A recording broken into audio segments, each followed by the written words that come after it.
Józef Пучынскі належыць да старэйшых пакаленняў нашых мастакоў, якія заклалі выдатны падмурак рэалістычнага жывапісу пасляваеннага часу. І ён выхадзец з Узеншчыны. І несумненна, што яго мастацтва звязана з гэтым рэгіёнам. І ён неаднойчы сюды вяртаўся за свежымі ўражаннямі, за натхненнем. І вось адна з такіх кампазіцый, якая сведчыць пра адкрыццё мастака на радзіме, на Нёманшчыне, і называецца вельмі шматзначна і сімвалічна «Брод». Мы бачым, што гэта такая пейзажная кампазіцыя, але яна мае глыбокі падтэкст тэматычны, і ўсё, што тут ілюстравана, мае глыбокі мастацкі і чалавечы сэнс. Нягледзячы на тое, што всю прастору кампазіцыі займае плынь ракі, Нёманская плынь, але мы бачым, што ў цэнтры телега вясковая і стары дзядок, які нават і не кіруе коньмі.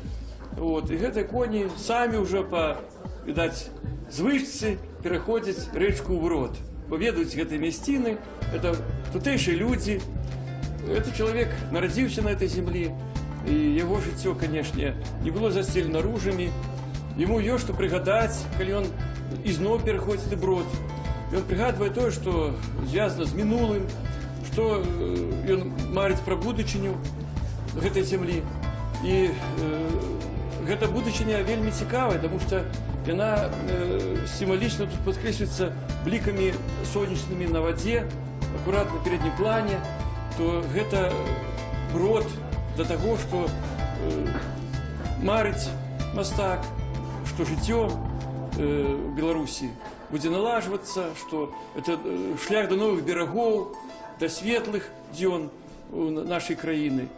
Твор быў напісаны даўно, 80-е гады, але ён і зараз уяўляе такую вялікую вобразную ідэю, што мы павінны ісці да будучыні, мы павінны шукаць дарогу і праз намаганні, і трэба, і каб урэшце быў свой Брод, таму што гэта дазваляе прайсці не толькі чалавеку или народу.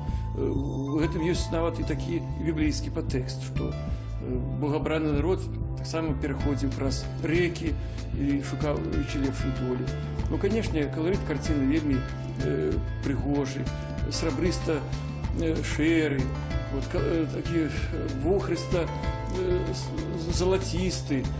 І гэта такая каларыстычная гама падкрэслівае багацце прыроды, такую срэбраную, шыкоўную каларыстыку, мягкую, якая вельмі характэрна для нашага лета беларускага, для ранішняга часу.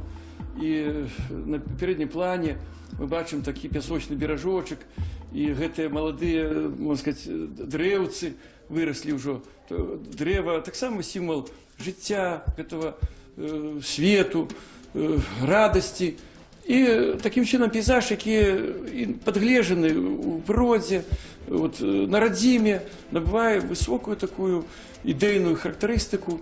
І гэта работа трапіла на радзіму, она знаходзіцца зараз у Узенскім гісторыка-краязнаўчым музеі і ў прыгожую экспазіцыю ў новым выставачным праекце. І такім чынам такая тэма, якая не падаецца такім адназначным поглядам на жыццё, а праз метафоры, праз параўнанні, праз пейзажны жанр.